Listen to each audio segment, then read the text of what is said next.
골로새서 3장 5절부터 14절까지의 말씀, 5절부터 14절까지의 말씀을 저와 한 절씩 교독하시겠습니다. 골로새서 3장 5절부터 14절입니다. 제가 먼저 읽겠습니다. 그러므로 땅에 있는 지체를 죽이라. 곧 음란과 부정과 사욕과 악한 정욕과 탐심이니 탐심은 우상 숭배니라. 이것들로 말미암아 하나님의 진노가 임하느니라. 너희도 전에 그 가운데 살 때에는 그 가운데서 행하였으나 이제는 너희가 이 모든 것을 벗어버리라. 곧 분함과 노여움과 악의와 비방과 너희 입에 부끄러운 말이라. 너희가 서로 거짓말을 하지 말라. 옛사람과 그 행위를 벗어버리고 새 사람을 입었으니 이는 자기를 창조하신 이의 형상을 따라 지식에까지 새롭게 하심을 입은 자니라. 거기에는 헬라인이나 유대인이나 할레파나 무할레파나 야만인이나 스구디아인이나 종이나 자유인이 차별이 있을 수 없나니 오직 그리스도는 만유시요 만유 안에 계시니라. 그러므로 너희는 하나님이 택하사 거룩하고 사랑받는 자처럼 긍휼과 자비와 겸손과 온유와 오래 참음을 옷 입고 누가 누구에게 불만이 있거든 서로 용납하여 피차 용서하되 주께서 너희를 용서하신 것 같이 너희도 그리하고 이 모든 것 위에 사랑을 더하라. 이는 온전하게 매는 띠니라. 아멘. 기도하겠습니다. 하나님, 오늘 저희가 예배를 드리며 이제 하나님 말씀을 듣는 시간입니다. 하나님 말씀을 대언하는 주의 종을 성령 충만하게 하셔서 오직 하나님의 말씀만 권세 있고 능력 있게 선포하게 하여 주옵소서. 하나님, 말씀을 듣는 주의 백성들의 마음을 활짝 여시고 이 말씀 가운데 주의 음성을 듣고 청종하여 복을 받게 하여 주옵소서. 모든 말씀을 예수님의 이름으로 기도하옵나이다. 아멘. 우리는 신앙생활을 하면서 한 가지 모순 같은 우리의 딜레마가 있습니다. 처음 예수를 믿을 때는 예수님 믿는 것이 너무 좋고 우리 죄 가운데 구원받는 것이 너무 감사하고 그 무서운 지옥 형벌을 받지 않고 천국 가게 된 것이 얼마나 감사한지, 그래서 우리가 믿음으로 살 때 열심히 주만 바라보며 살기로 우린 다 결심하였습니다. 우린 정말 믿음 하나만 붙잡고 살기로 다짐하였습니다. 우리가 기본적으로 교회 하나 세례받을 때에 4가지 질문을 드릴 때 우린 다 예라고 답을 했는데요, 첫 번째와 두 번째 질문은 이런 것이었습니다. 여러분은 하나님 앞에서 죄인인 것과 그 진노를 면치 못할 줄을 알고 그의 크신 자비하심으로 구원받는 것 이외에 소망이 없는 줄을 믿기로 서약하십니까? 이런 모두가 예, 아멘 고백했습니다. 두 번째, 여러분은 그리스도께서 하나님의 아들 되심과 죄인의 구주가 되신 걸 믿으며 복음에 말한 바와 같이 구원하실 이는 오직 예수뿐인 것을 믿고 그만 의지하기로 서약하십니까? 예, 아멘. 우린 다 서약하였습니다. 아마 대부분 우리가 이 2가지 질문에 대해서는 거의 대부분 흔들리지 아니하고 이 부분은 저희가 오늘도 확 붙잡고 있다고 저는 생각합니다. 그런데 세례받을 때 3번째, 4번째 질문은 좀 부담스러운 내용이 있었습니다. 여러분은 성령의 은혜만 의지하여 그리스도를 믿고 따르는 자가 되고 모든 죄악을 버리고 그의 가르침과 본을 따라 살기로 서약하십니까? 여러분은 교회의 관할과 치리에 복종하고 교회의 덕과 화평을 이루는 일에 힘쓰며 교인된 의무와 권리를 바르게 행사하기로 서약합니까? 다 예라고 답을 했습니다.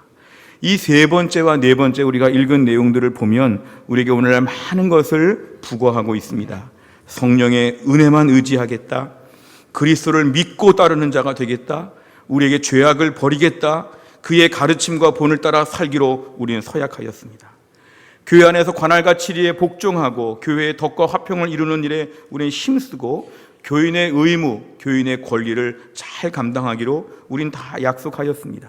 그런데 문제는 뭐냐면 이렇게 많은 걸 약속하고 믿음으로 살기로 출발했지만 우리 신앙의 모순은 이것을 잘 못한다는 것입니다. 그리고 이것을 하기가 좀 싫다는 것입니다. 나는 믿음으로 살기로 결심하였지만 이런 것들을 다 하기에는 좀 싫다, 이런 마음이 있습니다. 아직 결혼식 당일날 신랑과 신부가 다 서약을 해서 나는 이 사람과 나는 정말 배우자로 삼고 평생을 아주 이 사람에게 부부의 정절을 지키며 잘 살겠습니다, 다 약속을 했는데 결혼식 다음 날 우리 서로 신경 쓰지 말고 부담 없이 자유롭게 살자. 우리 서로 터치하지 말고 그냥 부부라는 이름은 같되 실제로는 좀 남처럼 살자. 뭐 이렇게 매일 살아가는 부부가 있다면 이건 매우 잘못되고 아주 이상한 것이죠. 우리가 오늘 신앙생활을 하면서 내가 하나님을 믿고 구원받는 건 너무 좋은데 자꾸만 마음에 자유롭게 살고 싶다. 하나님이 내 삶에 좀 내버려 두시면 좋겠다. 자꾸 이런 마음이 우리 안에 들 때가 있습니다. 우리가 무슨 관광지 여행을 갔는데요, 관광 가이드가 자, 지금부터 1시간 뒤에 모일 테니까 1시간 동안은 자유롭게 있다가 이따 정한 시간에 어디 앞으로 오십시오. 이렇게 우리 광고하는 것처럼 이 땅을 살면서 마음껏 살다가 죽기 전에 우리가 마지막에 천국 갈 때 그때 우리 주님 뵙겠습니다. 그 전까지 저는 지금 자유로운 시간입니다. 주님 저에게 아무것도 말씀하지 마시고 저를 좀 내버려 두십시오. 이러면서 우리들의 마음이 자유롭게 살고 마음이 들 수 있다는 것입니다. 하나님의 사랑을 믿고 나의 구원은 보장이 되었으니까 구원 보장된 거 하나만 나는 붙잡고 살 테니까 자꾸 이래라 저래라 하나님 시키지 마십시오. 하나님 나에게 조금만 더 시키면 저 불교 믿겠습니다. 자꾸 나에게 뭐 시키면 저는 이슬람교를 믿어볼까? 저는 다른 종교로 떠나보겠습니다. 하나님 저에게 자꾸 이것저것 시키지 마십시오. 무리한 거 요구하면 저 하나님 안 믿을 줄 아십시오. 이러면서 우리들의 마음에 거친 마음이 들 때가 참 많습니다. 참 모순되는 것이죠. 예수님을 나의 구세주와 주님으로 믿는다고 했는데 실제로 주님이 우리에게 그 모든 힘을 발휘하시려고 하니까 이러지 마십시오. 부담됩니다. 주님 거기까지입니다. 구원은 받되 내 마음대로 살겠습니다. 이러한 주장들이 우리 안에는 누구에게나 다 있다는 것입니다. 우리가 오늘 신앙생활할 때 왜 지지부진한지 가만히 보면 우리 안에 근본적인 뿌리는 바로 이런 것들입니다. 내 마음대로 살겠습니다. 주님 건드리지 마십시오. 내가 얼마나 힘든데, 내가 얼마나 지친데, 내가 이렇게 자꾸만 나를 하나님 괴롭게 하시면 나는 하나님 못 믿어요. 하나님 나 믿게 내버려 두시려면 저에게 더 이상은 부과하지 마십시오. 이런 마음이 있다는 것이죠. 그러니까 우리 신앙생활하면 자꾸 하나님과 어색해지려고 자꾸 합니다. 멀어지려고 하죠. 주님이 가까이서 보자 그러면 왜 이러십니까 주님? 주님 거기까지입니다. 주님 막 다가오시면 주님 다가오시면 안 되죠. 주님 우리에게 다가오라 그러면 저는 가기 싫습니다. 하나님과 자꾸 어색한 가운데 신앙생활을 자꾸 이렇게 몇 달째 몇 년째 심지어 평생 이런 신앙의 칼라로 우리의 믿음을 이어간다고 하면 우리 신앙은 굉장히 모순되고 솔직하게 말하면 뭔가 잘못된 믿음이라고 저희는 정리해야 됩니다. 예수를 믿는데 그렇게 교회 나오기가 싫어요. 예수를 믿는데 성경은 그렇게 보기가 싫어요. 예수를 믿는데 이렇게 막 찬송 부르는 건 너무너무 싫어해요. 예수를 믿는데 순종하는 것 정말 싫어요. 예수를 믿는데 주를 위해서 뭔가 일을 하라고 하면 정말 전 싫어요. 자꾸 주님 나에게 이래라 저래라 하는 거 너무 싫어요. 마치 우리가 사춘기 때 우리 자녀들이 부모에게 막 저항하고 반항하는 것처럼 하나님 너무너무 싫어요. 다 싫어요. 제 마음대로 알아서 할게요. 하나님 그냥 기다리세요. 알아서 할게요. 누가복음 15장에 보면 탕자 이야기가 나오는데요. 그 탕자가 집에 돌아온 얘기인데 이걸 각색을 하면 어떤 분이 이걸 각색한 걸 제가 봤는데요. 탕자가 집에 잘 돌아와가지고 막 사랑받고 회복되고 잘 먹고 편안하게 잘 있는데 탕자 마음에 또다시 옛날 마음이 들었다는 거죠. 집을 다시 나가야 되겠다. 내가 이 아버지 밑에서는 못 살아. 옛날에 친구들 보고 싶고 좀 정신 차려보니까 내가 집에 돌아오는 게 아니었어. 우리 아버지 너무 깝깝하고 이 집안에 사는 건 너무너무 싫어. 나는 형처럼 못 살아. 다시 두 번째 가출을 해야지. 우리 안에 이런 마음을 갖게 된다면 이것이 바로 우리 신앙의 모순 중에 모순이라는 것입니다. 하나님 편에서 하나님 안에서 뭔가 누리고 사는 것을 너무 싫고 내가 어쩌다가 예수를 믿어서 이렇게 인생이 힘들고 고달플까. 예수 안 믿는 불신자들 일요일 아침에 푹 자고 맨날 놀러 다니고 뭐 술 담배 마음대로 하고 못할 게 없고 예수 안 믿는 사람 너무 편하게 잘 사는데 내가 어쩌다가 예수를 믿어서 왜 나를 전도했는지 너무 싫다. 사실은 예수 믿는 게 너무 싫다. 이런 거를 막 입에까지 쌓아놓고 사는 이러한 성도들이 오늘날 많이 있다는 거죠. 우리가 오늘 이 땅을 살면서 예수님을 믿는 것은 힘든 일, 예수 믿는 것은 유쾌하지 않은 일, 교회 안에서 믿음이 좋아지는 것 별로 좋아하지 않고 제자 훈련 받는 것, 신앙생활 제대로 하는 것, 예수님 따르는 거 하나 별로 싫어하고 그냥 교회 안에서 있는 듯 없는 듯 안 나올 수는 없지만 나왔으면 맨 뒤에 앉거나 멀리 앉거나 좀 이렇게 자꾸만 스스로 변방으로 돌아다니는 이런 마음이 있다면 이건 매우 진지하게 고민해 봐야 될 심각한 문제입니다. 실제로 교회 예배당을 가만히 보셔도 주일날 보통 어디부터 자리가 차는 줄 아십니까? 뒤부터 많이 차지요. 항상 교회 앞자리는 늘 많이 비어 있습니다. 우리 신앙생활의 모습을 단적으로 보여준 하나의 증거이지요. 뒤가 편하지요. 앞에 있으면 뭘 질문할지 얼굴이 마주칠지 자꾸 뒤부터 채워서 주로 맨 앞에 앉는 건 좀 부담스럽게 여기는 게 우리의 본성에 남아 있습니다. 우리가 신앙생활 하면서 하나님을 안 믿을 수는 없고 믿기는 믿어야 되겠지만 믿으려면 변방에서 믿자, 변두리에서 믿자. 저 서울 끝에 북쪽 끝이든 남쪽 끝이든 서쪽 동쪽 끝에서 막 끝에서 끝으로 이사를 다니는 것처럼 하나님을 믿긴 믿되 맨날 바깥에서 막 돌자. 심지어 교회를 옮겨도 또 바깥에 변방에, 이사를 가도 또 변방에, 항상 신앙생활은 바깥에서 막 맴돌고 한번 중심부에 나와 보지 못하는, 중심부에 나오면 피곤해, 교회는 깊이 관여되면 힘들어, 직분 받으면 힘들어, 일 많이 하면 상처받아, 나는 교회는 바깥이 좋아, 늘 바깥을 돌아다니는 이런 마음들이 우리 안에 있다면 이건 어서 해결을 봐야 될 우리의 숙제입니다. 학창시절을 돌아보면요, 혹시 그런 기억나십니까? 모범 학생들과 불량 학생들이 있죠. 이 모범 학생들의 특징은 뭘까요? 선생님 수업 시간에 가르치시는 거 열심히 공부하죠. 예습도 해오니까 공부는 더 재밌죠. 복습하니까 완전히 내 것이 되어서 시험 보니까 시험도 잘 보죠. 선생님이 하지마 그러면 하면 큰일 나는 줄 알고 절대로 안 하죠. 선생님이 이거 해와 그럼 무조건 하죠. 밤을 새서라도 하고. 뭔가 이렇게 선생님 말씀 잘 듣고 선생님 좋아하고 학교 생활 너무 열심히 하는 친구들을 보면 이런 걸 모범생이라고 저희가 얘기할 수가 있죠. 근데 어떤 경우에는 그렇지 않은 친구들이 있었습니다. 지금 돌아보면요, 일탈을 좀 즐기는 친구들이 있었죠. 일탈. 선생님이 뭐 하라고 하면은 꼭 반대로. 무슨 우리 애들한테 뭘 시키면은 먹어 그러면은 안 먹어. 애들이 반대로 뒤집어 말하는 것처럼 꼭 뭐를 하라 그러면 꼭 안 하는 거. 그래서 가만히 돌아보면은 꼭 운동화를 꺾어 신고 다니거나 옷을 찢고 다니거나 머리를 염색을 노랗게 하거나 뭐 껌을 막 질겅질겅 껌을 씻고 다니거나 막 욕을 막 하고 다니거나 스스로 나는 불량 학생이야 알아줘, 불량 학생이야 알아줘 이러면서 막 불량 학생 표를 내는 그런 친구들이 있었어요. 막 몰려다니죠. 우리는 불량 학생, 우리 세상에서 제일 멋있는 불량 학생이 될 거야, 뭐 이런 것들처럼. 제가 최근에 어거스틴의 고백록을, 참회록을 좀 계속 읽고 있는데요, 이 권에 보니까 이런 내용이 있더라고요. 어거스틴이 은혜 받고 변화되기 전에 옛날 모습을 보니까 그 350년, 430년 그 옛날 시대에도 불구하고 친구들이 모여가지고, 모이기만 하면 친구들이 이런 얘기 했답니다. 나는 이런 죄를 저질러 봤어. 우와 멋있다. 어떤 친구가 나는 이런 죄를 저질러 봤어. 와 멋있다. 어거스틴의 친구들이 매일 모여가지고 하는 말은 나는 이런 죄도 질 줄 알아. 난 이런 죄를 저질렀는데 너무 좋았어. 나쁜 얘기를 많이 하고는 와 멋있어. 이런 분위기라는 거죠. 이 불량 학생들의 분위기가 주로 이런 것인데요, 뭔가 안 되는 것을 자꾸 해보면서 이것들을 내세우고 이거를 자랑하고 이걸 당연시하는 분위기. 어찌 보면 신앙생활도 우리에게 두 가지 마음이 있습니다. 이왕 신앙생활 할 거 좀 모범생처럼 해보려고 하는 마음도 한편에 있고, 또 마음 한편에는 좀 삐딱하게 좀 불량 학생처럼 좀 껌쫙쫙 씹으면서 좀 한 불량 학생처럼 한번 표를 내볼까 이런 마음도 있고, 두 가지 마음이 많이 복합적에 다 있다고 할 때 우리는 어느 쪽을 따라야 할지 결정해야 한다는 것이죠. 아주 정직하게 정말 믿음이 있다면 신앙생활 하면 불량 학생으로 살 수 없다는 것입니다. 신앙생활 자꾸 변방으로 가는 건 믿음이 없다는 증거일 수도 있다는 위험한 신호를 우리가 알아야 됩니다.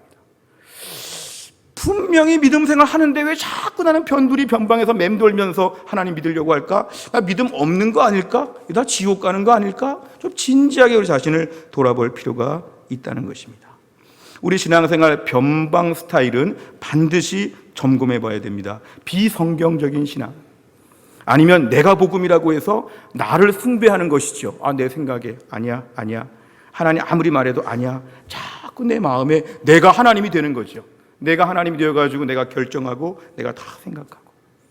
영국의 C.S. 루이스가 쓴 스크루테이프의 편지라고 하는 걸 보면요, 사탄에 대한 이야기를 우화적으로 표현해서 그냥 동화같이 읽기 좋은 그런 책인데요, 그 책을 보면 이렇게 얘기합니다.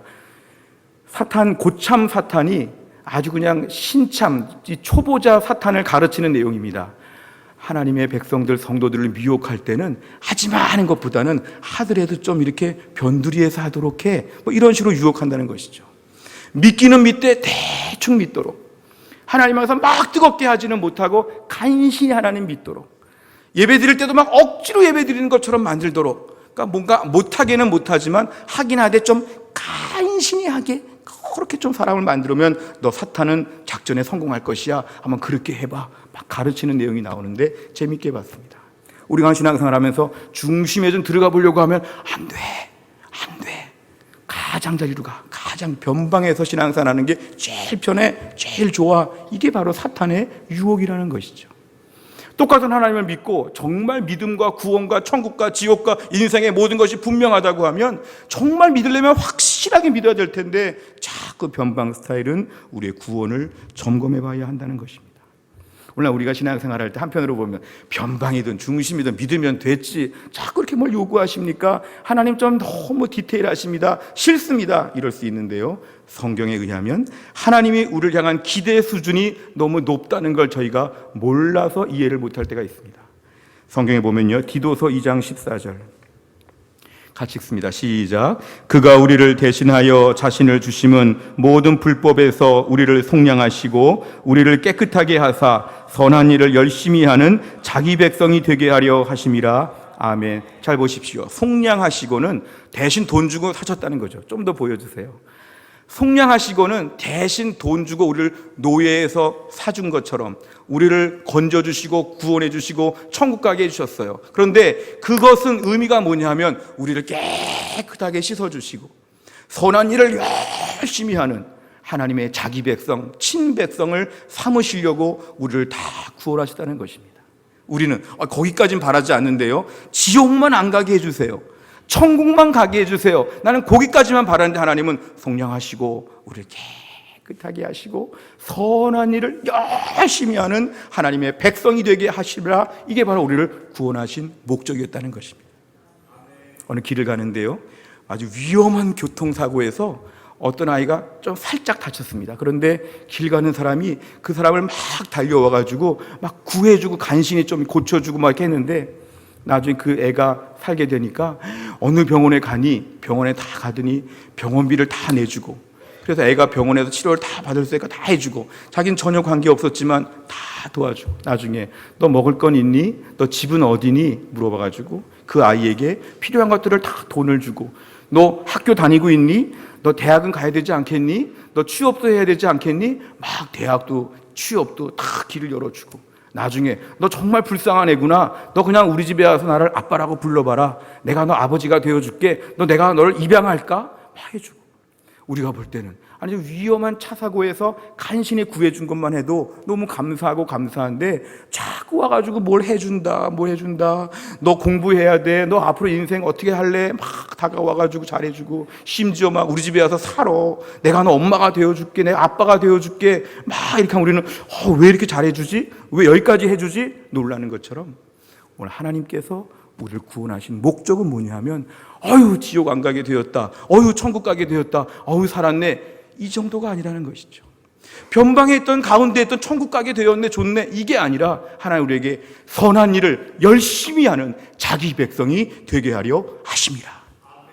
우리를 구원하신 목적은 그것이지요. 너 그 정도 신앙생활 안 돼. 너 선한 일을 열심히 하려면 더 가운데 나와야 돼. 너 맨날 저 끄트머리 저 구석진 데서 자꾸 옆에서 이렇게 막 도망다니지 말고 어서 나와. 너 한가운데 앉아서 너는 나의 백성, 나의 자녀가 되었어. 내가 너를 사랑하고 책임져 줄게. 이게 바로 하나님의 우리를 향한 기대치고 요구사항이라는 것입니다. 그래서 우리는 누가 받은 구원을 너무 단편적으로 생각하면 안 됩니다. 지옥 안 가게 되었고 천국 가게 되었다고 하는 거 한 가지만 붙잡고 살기에는 하나님의 기대치는 높다는 것이죠. 우리로 하여금 선한 일을 열심히 하는 깨끗한 하나님의 백성이 되게 하려 하심이라. 이런 큰 은혜와 구원을 받은 것에 대해서 감격할 수 있기를 주의 이름으로 축원합니다. 여기까지 생각을 못하게 되면 신앙생활 다 귀찮은 것입니다. 왜 성경 보라 그래? 왜 제자 훈련 받아야 돼? 왜 예배가 이렇게 많아? 이렇게 예배가 길어? 왜 이렇게 찬양을 많이 불러? 다 싫어 이럴 수 있지만 하나님이 우리를 향한 요구사항은 너 그 정도로 간신히 천국 가는 것 정도가 아니라 선한 일을 열심히 하고 은혜 받고 하나님께 나와서 주여 하는 친백성이 되게 하려 하심이라. 이런 놀라운 복을 우리가 얻게 된 것을 믿으시기를 바랍니다. 히브리서 10장 38, 39절을 보면 나의 의인은 믿음으로 말미암아 살리라. 또한 뒤로 물러가면, 이게 바로 가장자리로 자꾸 간다는 것이죠. 자꾸 가장자리로 가면 내 마음이 그를 기뻐하지 아니하리라. 39절. 우리는 뒤로 물러가 멸망할 자가 아니요 자꾸 도망가고 가장자리로 빠지고 자꾸 이렇게 멀리 가지 말고 너희는 하나님께서 그렇게 만들지 않으셨다는 것이죠. 우리를 구원하신 것은 그렇게 자꾸 뒤로 가고 멀리 가고 도망가고 이러한 신앙의 변방 생활을 마감하고 정리하라는 것입니다. 신앙생활 어차피 has고 자꾸 불량 학생 표시를 내지 말고 모범생처럼 하나님의 은혜를 다 받으라는 것입니다. 이게 하나님의 우리를 향한 사랑이고 은혜의 충분함을 우리에게 보여주는 것입니다. 오늘 본문을 보시겠습니다. 오늘 본문을 보시면 5절부터 9절까지 말씀에서 우리의 삶의 음란과 부정과 사욕과 악한 정욕과 탐심 이런 것들이 많았는데요. 분함과 노여움과 악의와 비방과 부끄러운 말과 거짓말이 많았는데요. 이게 바로 예수 믿기 전에 우리의 모습이라는 것입니다. 문제는 예수를 믿은 이후에도 너희가 이러한 삶을 살면 너희는 불량 학생이 된다는 것입니다. 세상의 불신자들, 하나님 모르는 자들은 이렇게 마음껏 살 수 있죠. 근데 이들을 불량 학생이라고 부르지 않습니다. 왜냐하면 학교에 안 들어왔기 때문에, 하나님의 학교, 은혜의 품에 들어오지 않기 때문에 세상에서 무슨 일을 저지르든지 간에 이들은 불량 학생이라고 부르지 않습니다. 원래 그렇고 앞으로도 그렇고, 그래서 하나님의 진노와 벌을 받는 것이죠. 근데 너희는, 이 골로새 교회, 너희는 하나님의 백성이 되었기 때문에 이제 너희가 그렇게 하면 안 된다. 너희는 그렇게 배우지 않았다. 그런 식으로 너희가 그것과 하나님 믿는 것과 병행하게 되면 너희는 불량 학생이다. 학교를 자퇴하지도 않고 퇴학도 안 당했는데 꾸준히 학교를 다니는데 계속 삐딱하게 학교를 다니는 거 보면 이건 불량 학생이라는 것이죠. 내가 이왕 신앙생활 할 거 불량 학생같이 자꾸 이렇게 표를 내지 말고 은혜 받는 친백성답게 믿음으로 당당하게 서라는 것입니다. 오늘 사탄은 우리에게 이런 말을 자꾸 줍니다. 불량 학생이 얼마나 재밌는데, 예수 적당히 믿으면 얼마나 쉬운데, 너 왜 이렇게 예수 어렵게 믿어? 쉽게 믿지. 나는 쉽게 지금 몇십 년째 믿고 있어. 좀 쉽게 믿자. 너는 쉽게 믿을수록 좋은 거야. 구원도 받고 마음대로도 살고 하나님 복도 받고 세상 복도 받고, 이야, 이만큼 꼭 먹고 알 먹는 게 어디 있어? 예수는 이렇게 믿는 거야. 교회 오면 마음이 편안해야지, 마음껏 놀아야지, 즐거워야지, 너 아무 부담이 없어야지. 이게 바로 즐거운 신앙생활이야. 우리를 막 유혹하죠. 이거는 잘못된 것입니다. 사탄이 말하는 것은 다 거짓말입니다. 사도행전 26장 14절 하반절에 보면 내가 어찌하여 나를 박해하느냐, 가시채를 뒷발질하기가 내게 고생이니라. 하나님이 사도 바울을 부르실 때 사도 바울에게 얘기하신 겁니다. 가시채, 가시더미를 막 모아놓고요, 막 뾰족뾰족한 것이 많이 나와 있는데 딱 놓고는 나 혼자 뒷발질을 계속 하면은 내 발에 피가 날 수밖에 없죠. 아프죠. 막 뒷발질하는 것이죠. 뒷발질 할 때에 계속 가시가 내 몸을 찌르는 것. 하나님과 대적하고 하나님과 등을 돌리고 자꾸 신앙의 변방으로 가려고 하고 신앙생활 대충 하려고 그러고 하나님 너무 싫어하고 막 이렇게 살려고 보면 반드시 우리에게 고생이 온다는 것입니다. 이건 분명합니다. 하나님과 좀 대항하고 신앙생활 편하게 하고 마음대로 하고 변두리에서 적당하게 안일하게 비주류 신앙생활을 좀 즐기고 싶다? 반드시 고생한다. 사탄은 재미있고 쉽고 효과적이다. 하나님은 고생한다. 너 고생한다. 하나님께 우리에게 말씀하시는 것이죠. 오늘 본문의 10절과 11절을 보면 새 사람을 입었으니 이는 자기를 창조하신 이의 형상을 따라 지식에까지 새롭게 하심을 입은 자니라. 거기에는 헬라인이나 유대인이나 할레파나 무할레파나 야만인이나 스구디아인이나 종이나 자유인이 차별이 있을 수 없나니 오직 그리스도는 만유시요 만유 안에 계시니라. 아멘. 우리가 오늘 어쩌다가 신앙의 변방에 가게 되었나? 하나님도 무심하시지. 하나님 때문에 그렇지. 누구 때문에 그렇지. 내 환경 때문에 그렇지. 우리가 자꾸 변방으로 도는 이유를 뭔가 자기 합리화를 시키면서 하나님께 원망할 때가 있습니다. 근데 오늘 말씀에 의하면 10절과 11절에서는 우리에게 아무 차별이 없이 어떠한 카테고리 안에 들어가 있다고 할지라도 우리가 차별이 없이 동등한 자격을 얻게 되었다는 것입니다. 유대인이니까 가운데 오고, 유대인이 아니라 헬라인이니까 변방으로 가고, 야만인은 더 변방으로 가고, 종은 더 변방에 있고, 자유인은 주류에 오고, 이것이 아니라는 것이죠. 결국에는 하나님은 차별이 없이 공평한데 자꾸 스스로 뒤로 간다는 것입니다. 도망가야지, 하지 말아야지, 저건 안 해도 괜찮지, 나를 그래도 사랑하실 것이니까 믿지, 하나님 사랑하시는데 뭐 그렇게 할 게 많아, 마음껏 도망 다니지. 신앙생활 칼라가 그러면 평생 변두리 신앙생활합니다. 평생 은혜의 한 복판에 도대체 무슨 사건이 벌어지고 있는지를 하나도 모르죠.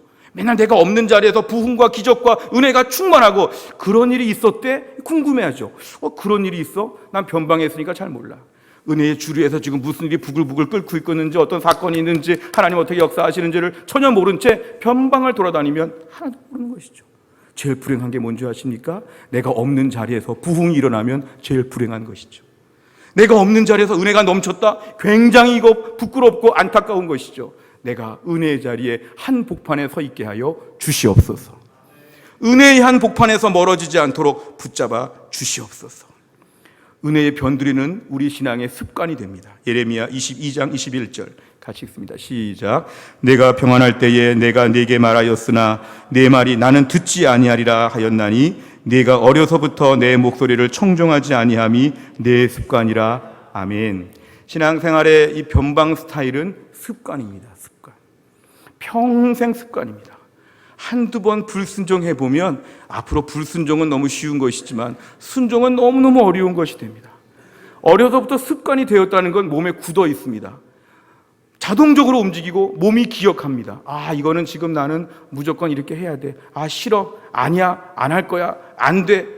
우리 신앙의 갈라가 평생 고착화가 된다는 것이죠. 우리가 무슨 길을 갈 때 유턴할 길이면 빨리 유턴을 해야죠. 유턴할 줄 알면서 자꾸 멀리 가면 그만큼은 돌아오니까 오래 걸리는 것이죠. 우리 신앙생활에서 하나님께 주신 말씀은 뭐냐면은 너희가 불순종이 습관이 되게 되면 돌아오기 어려워. 한참 걸려. 10년 불순종하면 돌아오는 것 최소한 몇 년이 걸리죠. 내가 6개월 이상 무슨 일에 자꾸 불순종했으면 돌아오는 거 한두 달은 걸리죠. 왜냐하면 이게 쉽게 안 고쳐집니다. 왜냐하면 습관은 굳어 있기 때문에 그렇죠. 오늘 내가 변두리 스타일로 신앙생활 자꾸 하다 보면 이 변두리에서 중심 나오는 게 얼마나 어려운지 모릅니다. 오늘 본문에 제일 중요한 건 12절 말씀, 본문의 12절 같이 읽습니다. 시작. 그러므로 너희는 하나님이 택하사 거룩하고 사랑받는 자처럼 긍휼과 자비와 겸손과 온유와 오래 참음을 옷 입고. 아멘. 보여주세요. 계속. 거룩하고 사랑받는 자처럼. 저 말이 중요합니다. 우리가 오늘 자기의 정체성을 저렇게 기억해야 돼요. 거룩하고 사랑받는 자처럼. 나는 미운 오리 새끼야. 이렇게 생각하지 말고 나는 하나님의 존귀한 자녀야. 사랑 다 받았어. 지금 나를 하나님 예뻐하셔. 귀하게 보셔. 너무너무 나를 하나님이 아끼셔. 이런 사람처럼 살라는 것이죠. 긍휼과 자비와 모든 것은 다 영적 모범생들의 행동입니다. 그 앞에 중요한데요. 거룩하고 사랑받는 자처럼 자꾸 자기를 인식해야 됩니다. 하나님은 나를 미워하시나 봐. 난 하나님께 죄도 많이 졌지. 난 하나님의 불량 학생인데 내가 되겠어. 난 아마 천국 갈 때까지 불량이야. 계속 자기 정체성을 그렇게 얘기하고 고백하고 자꾸 이렇게 모여가지고 우리끼리 웅성웅성 우리는 불량 학생 클럽이야 이렇게 말하고 다니다 보면은 이거 아니라는 것이죠. 하나님은 너를 사랑하셔. 하나님은 너를 거룩하게 구별하셨어. 너는 사랑받는 자처럼 한번 행동해 봐봐. 사랑 많이 받는 집안의 복된 자녀같이 한번 살아봐봐. 이것입니다. 하나님 나를 얼마나 사랑하세요? 하나님 나에게 미워하시죠? 하나님 저 싫지요? 제가 그렇게 밉지요? 하나님? 이런 식으로 살지 말라는 것이죠. 하나님은 나를 많이 사랑하시는구나. 하나님은 나를 예뻐하시는구나. 내가 부족한데 하나님은 나를 또 용서해 주시는구나. 내가 하나님의 사랑을 받는 자가 되었구나. 이렇게 알고 살라는 것입니다. 하나님의 존귀한 자가 되었다고 믿으라는 것입니다. 자꾸 스스로 나는 불량학생이야 이렇게 말하고 다니지 말고 나는 사랑받는 주의 존귀한 자녀가 되었어. 오늘도 예쁜 짓 해야지. 하나님 나를 너무 예뻐하시니까 더 예쁘게 살아야지. 이렇게 마음을 잡아보라는 것입니다. 자꾸 스스로 하나님을 사랑한다 사랑한다 막 다가오시는데 막 동감해서 미워하시죠 하나님 나 싫지요 이러고 도망다니지 말라는 것이죠. 주여 저도 주님을 사랑해요. 저 사랑받고 있는 거 믿어요. 주님은 나를 한 번도 버린 적이 없는 걸 저는 믿어요. 하나님 사랑합니다 감사합니다 이러고 막 나오라는 것이죠.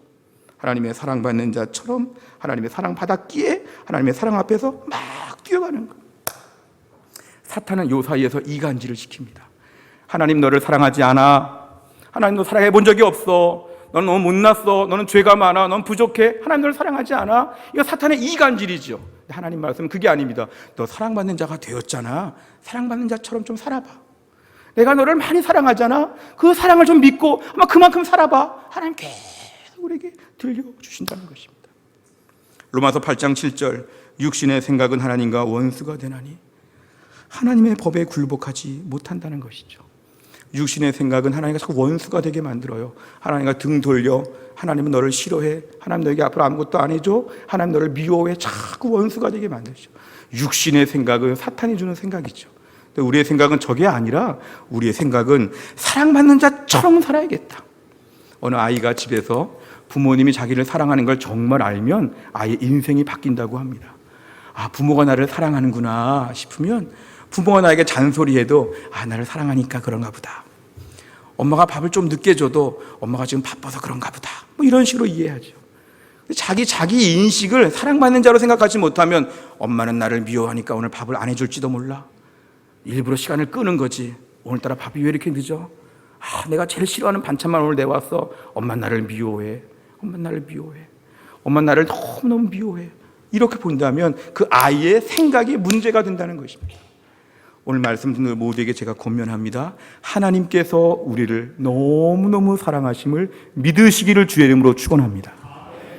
한 번도 버린 적이 없고 자기 아들을 아끼지 아니하시고 우리 모든 사람을 위하여 내주신 분, 우리가 아직 죄인 되었을 때 그리스도께서 우리를 위하여 죽으셨다는 것, 독생자 예수 그리스도를 우리를 위해 죽으셨다는 것, 이 모든 걸 볼 때 우리가 하나님의 사랑을 의심하지 않고 사랑받는 자처럼 우리 인생을 살도록 결심해야 됩니다. 이 사랑받는 자라는 말이 히브리어로는 여디디아란 말입니다. 사무엘 하 12장에 나오는 표현인데요, 솔로몬의 별명입니다. 사실 솔로몬이 누군지 아시죠? 다윗과 밧세바 사이에서 이렇게 불륜 같은 사건에서 태어나고 정말 그 안 좋은 관계 속에서 죄를 지은 다윗왕. 근데 하나님께서 그 다윗의 온전한 회개를 용서하시고 그 가정에서 솔로몬이 태어나게 하시는데 그 솔로몬의 별명이 여디디아입니다. 죄가 있고 부끄럽고 못난 점이 있지만 하나님이 용서해 주시고 사랑하여 주셔서 솔로몬은 하나님이 사랑하는 자라, 이렇게 여디디아 별명을 붙여 주셨습니다. 이 땅을 살면서 우리 자신이 항상 고백할 것은 하나님은 나를 오늘도 사랑하신다. 오늘 사랑하신다. 그러니까 나는 신앙에 자꾸 이렇게 변두리로 가면 안 된다. 나는 당당하게 주의 사랑을 받아야 된다. 이걸 분명히 믿어야 됩니다. 조선실록을 보면은요, 이렇게 왕이 있고 왕비가 있을 때 정식 왕비 사이에서 태어난 아들을 세자로 책봉하죠. 이 세자가 나중에 왕이 되는 거죠. 그런데 왕에게는 후궁들이 있어서 후궁들 집안에도, 후궁들 사이에서도 애들이 태어났는데 이 애들을 서자라고 부릅니다. 그러니까 왕세자가 있고 서자가 있습니다. 그런데 이 서자들끼리 아무리 몰려다니면서 막 해도 사실은 왕세자와는 비교할 수 없는 것이죠. 기껏해야 왕이 못 되는 사람들이죠. 그런데 우리가 오늘 신앙생활 할 때도 우리 자신을 자꾸 후궁의 자식인 서자들처럼 자기 자신의 정체성을 생각하면 신앙생활 더 대충합니다. 더 변방으로 가죠. 근데 우리 자신의 존재 위치를 나는 왕세자 같은, 나는 존귀한 하나님의 정식, 적통성이 있는 하나님의 자녀야, 여기에 대한 걸 분명히 믿어야 합니다. 서자들끼리 막 몰려다니면서 막 장난치고 우리 왕도 안 될 거니까 우리는 뭐 그냥 이런 사람들이지, 이렇게 다니면 안 된다는 것이죠. 우리는 존귀한 하나님의 자녀, 하나님 왕 같은 자녀가 되었기 때문에 주를 섬길 때마다 당당하게 주 앞에 나와서 기도하고 은혜의 한 복판에 맨날 나와가지고 주여 은혜를 주옵소서, 불쌍히 여겨 주옵소서 큰 소리로 기도하며 요구할 수 있는 하나님의 친백성이 되었다는 걸 믿으시기를 바랍니다. 이게 우리의 진정한 믿음입니다. 요즘 인싸라는 말, 아싸라는 말이 유행하는 건 아시죠? 인싸라는 말은 인사이더의 그러한 말을 하는 것인데요. 어느 모임의 행사에 적극적으로 참여하고 어울려 잘 지내는 사람들을 인싸라고 부르죠. 근데 아웃사이더를 우리가 아싸라고 부르면서 뭔가 잘 적응하지 못하고 변방으로 도는 걸 아싸라고 하죠. 우리가 오늘 신앙생활을 하면서 영적으로도 자꾸 인싸라고 하는 생각을 가져야 됩니다. 스스로 자꾸 난 아싸지, 나는 주변에 아웃사이더지, 변방이지 이런 마음 갖지 말고 존귀한 주의 자녀가 되었으니 오늘 내가 주님 앞에서 정말 핵심적인 인사이더, 주류 인싸가 되게 하여 주시옵소서. 내가 오늘 정말 주님을 섬기는 하나님의 은혜의 한 복판에 있는 핵심적인 하나님의 사람이 되게 하여 주시옵소서. 이게 우리 오늘 기도 제목이 되어야 합니다. 어떤 분들은 이런 말 하면서 이런 마음에 또 힘든 부분이 있을 수 있습니다. 환경과 여건이 어려워서 나는 신앙생활의 주류가 되기 어려워요.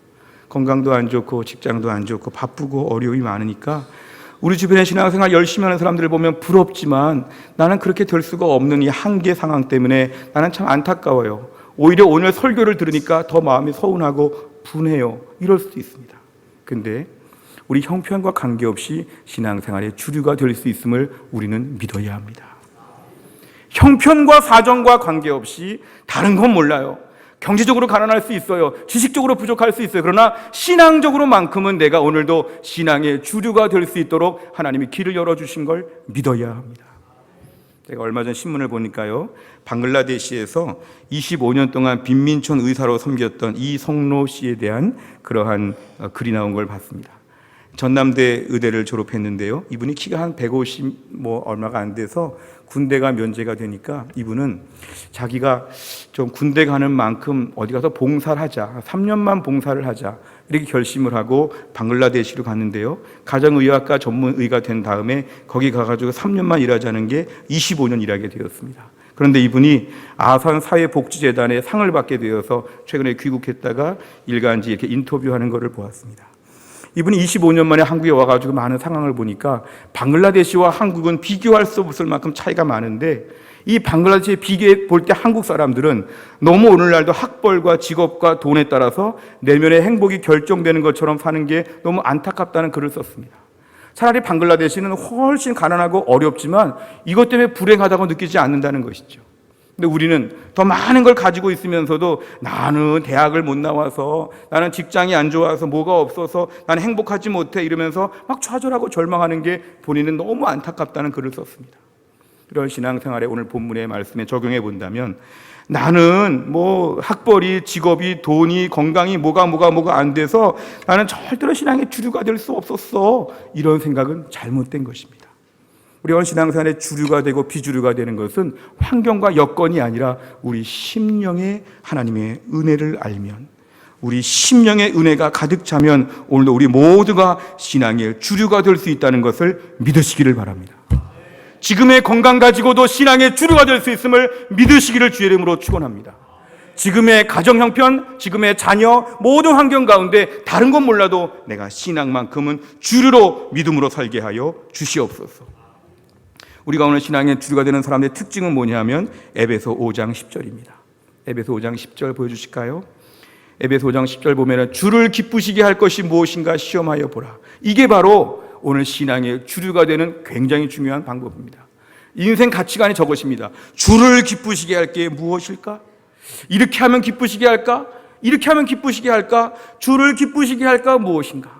내가 오늘 구원받는 건 이미 정해졌지만 남은 인생 좀 주를 기쁘시게 하고 모범생처럼 영적으로 살고 싶은 마음이 우리 안에 간절하면 이게 바로 신앙의 주류가 되는 유일한 길입니다.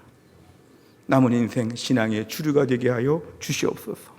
성경을 보면 솔로몬이나 욥이나 다윗이나 다 이런 사람들 신앙의 주류가 되었습니다. 하나님이 칭찬하시고 인정하셨죠. 이 사람들의 삶 가운데 하나님께서 신앙의 주류가 되려고 하는 그 하나님 기쁘시게 하는 그 마음을 하나님이 보시고 이 사람들을 하나님의 사람으로 세우셨다는 것입니다. 우리 맨 마지막에 히브리서 11장 6절 한번 같이 볼까요? 히브리서 11장 6절 말씀 읽고 오늘 말씀 마칩니다. 같이 읽습니다. 시작. 믿음이 없이는 하나님을 기쁘시게 하지 못하나니 하나님께 나아가는 자는 반드시 그가 계신 것과 또한 그가 자기를 찾는 자들에게 상 주시는 이심을 믿어야 할지니라. 아멘. 하나님을 기쁘시게 하려면 정말 믿음이 있어야 됩니다. 정말 믿음이 있으면 하나님을 기쁘시게 하고, 하나님 기쁘시게 하다 보면 신앙의 주류가 됩니다. 이것이 연속선에 있습니다. 우리가 오늘 정말 믿음이 있으면, 정직한 믿음, 진실한 믿음이 있으면 하나님을 기쁘시게 하는 본성이 막 들끓어 오르게 되어 있고, 이 본성이 자꾸 넘치다 보면 하나님 앞에서 우리가 어느덧 신앙의 한 복판의 아랫목에 와 있는 것이죠. 구경꾼이 아니라 주인공으로 와 있는 것이죠. 한 해를 마무리하면서 이 말씀을 드리는 것은, 우리 신앙생활 기도 제목은 많지만 주여 내 인생 가운데 신앙의 주류가 되게 하여 주시옵소서. 올 연말과 내년 초 믿음의 결심은, 주여 내가 한 번밖에 없는 인생 신앙의 주류가 되어서 한 복판에서 중심 자리에서 하나님만을 영화롭게 하는 신실한 주의 백성 되게 하여 주옵소서. 이 은혜를 다 받을 수 있기를 주의 이름으로 축원합니다. 기도하겠습니다. 하나님 아버지, 감사합니다. 오늘 저에게 귀한 말씀 주시니 감사합니다. 하나님을 믿고 사는 것 신앙의 주류가 되게 하여 주옵소서. 하나님을 믿으면서 억지로 뒤에서 가까스로 눈치 보며 구경꾼처럼 하나님 믿지 않게 하여 주시고, 은혜의 한 복판에서, 부흥의 현장에서, 은총과 축복의 한 자리에서 날마다 주님을 만나 배웠고, 은혜의 주류가 되어서 주류로 가장 중심적인 믿음의 사람으로 살 수 있도록 축복하여 주시옵소서. 예수님의 이름으로 기도하옵나이다. 아멘.